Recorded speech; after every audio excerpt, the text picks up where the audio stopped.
السلام عليكم. النهاردة هنعمل وصفة مميزة جدا وكمان طعمها لذيذ وكلنا بنحبها. هنعمل النهاردة منين العجوة، من الوصفات السهلة والبسيطة جدا، وغير كده كمان هو مفيد جدا لان طبعا حشوته العجوة.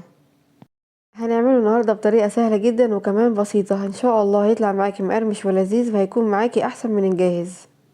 مش هطول عليكم كتير، ما تيجوا بينا على طول نشوف المقادير وطريقة التحضير. بس قبل ما نبدأ بالطريقة والمقادير عايزاكم تعملوا لايك للفيديو ده على طول، وكمان لو انتم لسه مش مشتركين في القناة تشتركوا وفعلوا جرس التنبيهات علشان يوصل لكم الاشعار بكل الوصفات الجديدة. يلا تعالوا بينا نبدأ.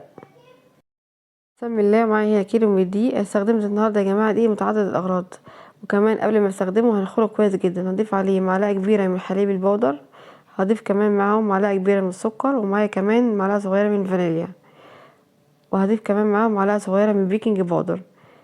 واخر حاجه هضيفها عليهم بقى هي الخميره. معايا هنا معلقه كبيره من الخميره.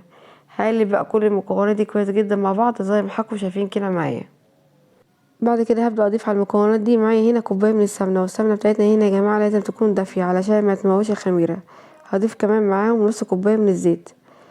هبدا بقى اخلط الدقيق كويس جدا بالسمنه والزيت زي ما حضراتكم هتشوفوا معايا بعد شويه. بعد ما ضفت السمنه على الدقيق هبدا اقلبهم كويس جدا مع بعض بالاسباتولا زي ما حضراتكم شايفين كده معايا. هشيل بقى الاسباتولا عشان هبدأ ابس الخليط ده بايدي. انا عايزه الدقيق كله يا جماعه يختفي تماما مع السمنه ويتغطى كله بالسمنه زي ما حضراتكم شايفين كده معايا. ده كده هيكون شكل الخليط معايا بعد ما بسيته كويس جدا. بصوا حضراتكم معايا ما شاء الله. هنجيب بقى هنا كوبايه من الحليب الدافي، هبدأ اضيفه عليه بالشكل ده. هنبدأ نعجن الاول يا جماعه بكوبايه من الحليب، ولو العجينه احتاجت معانا نبدأ نزود ليها بالتدريج. وهنا الخليط معايا يحتاج كمان حليب، هبدأ اضيف له نص كوبايه من الحليب بالشكل ده، بس هضيفه على مرتين. وزي ما متفقين مع بعض نضيف الحليب بتدريج لحد ما العجينه تلم معانا. هنلم بقى العجينه بالشكل ده زي ما حضراتكم شايفين كده معايا. وهي احتاجت معايا كمان حليب، هبدا اضيف باقي كميه الحليب او اللبن الدافي الموجوده معايا. وانا استخدمت هنا كوبايتين الى ربع من الحليب او اللبن الدافي، وممكن انتوا كمان تستخدموا اكتر او اقل على حسب نوع الدقيق عندكم، سواء هو بيشرب السوائل او لا. بعد ما لمينا العجينه بتاعتنا بقت معانا بالشكل ده، هنجيب بقى طبق فاضي وهبدا اضيف فيه العجينه بتاعتنا وهغطيها كده واسيبها تختمر حوالي كده ساعه قبل ما ابدا اشكلها. هسيب بقى العجينة بتاعتي كده حوالي ساعة لحد ما تختمر او حجمها يرتفع، وتعالوا نشوف هنعمل مع بعض ايه تاني. والحشوة بتاعتنا النهاردة يا جماعة هتكون العجوة، والعجوة طبعا مفيدة جدا لينا ولأولادنا.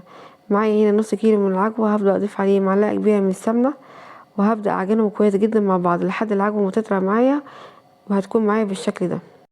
وكمان السمنة يا جماعة بتدي طعم حلو جدا للعجوة. وده كده هيكون شكل العجوة معايا بعد ما عجنتها كده حوالي 5 دقايق بمعلقة السمنة. هتكون طرية معايا بالشكل ده.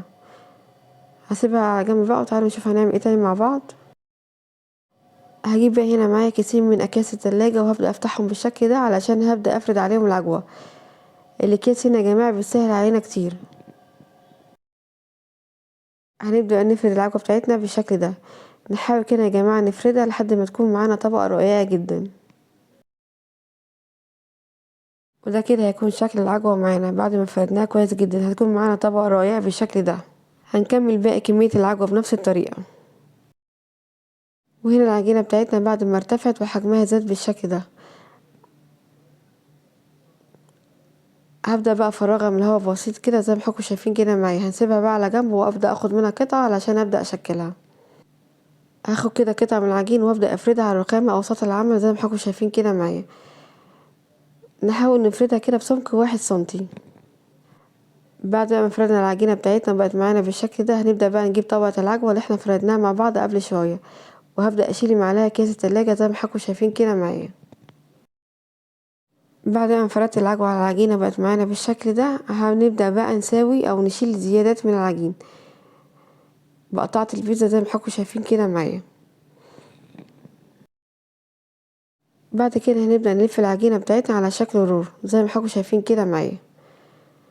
نحاول كده بالراحة على قد ما نقدر نفردها كلها بسمك واحد. ولو عايزين تكون حجم قطعة المنين بتاعتكم تكون صغيرة زي ما انا عملتها النهاردة كده، هقسم العجينة دي على 2، يعني هعملها 2 رول زي ما حضراتكم هتشوفوها معايا بعد شوية.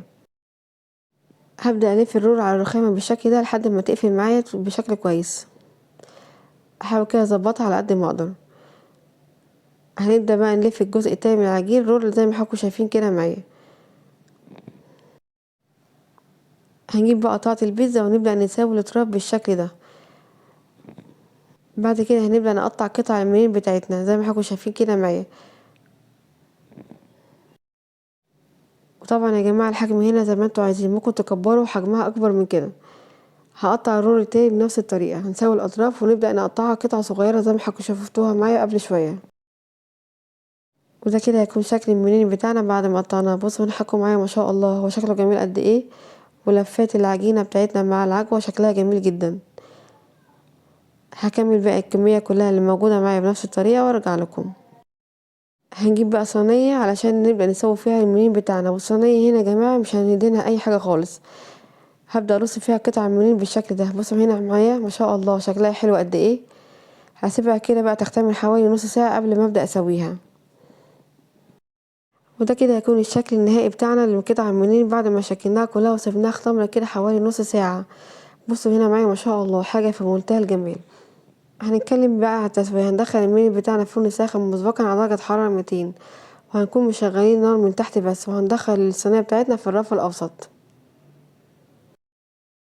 التسوية هيكون من 20 ل25 دقيقة، وطبعا كل واحد على حسب الفرن عنده. وبعد كده هنطلعه وهيبقى معانا بالجمال ده كله. بصوا هنا حكوا معايا ما شاء الله واخد لون ذهبي من تحت ومن فوق جميل جدا، بصراحة حاجة في منتهى الجمال.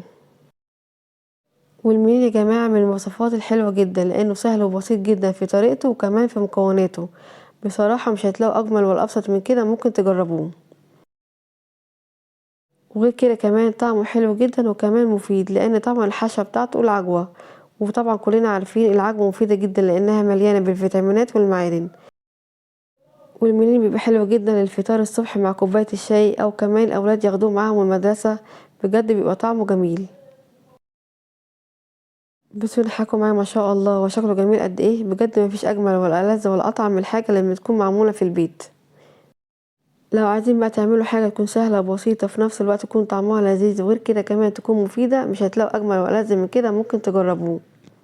يلا بقى بسرعة جربوا وصفة النهاردة بنفس الطريقة ونفس الخطوات، وان شاء الله هتعجبكم. هسيب لكم مقادير وصفة النهاردة كلها مكتوبة في الوصف تحت الفيديو، ومن هنا والشفا مقدما لكل هيجربها. وبكده اكون خلاص فيديو النهاردة معاكم. اتمنى بجد فيديو النهاردة يكون عجبكم واستفدتوا منه.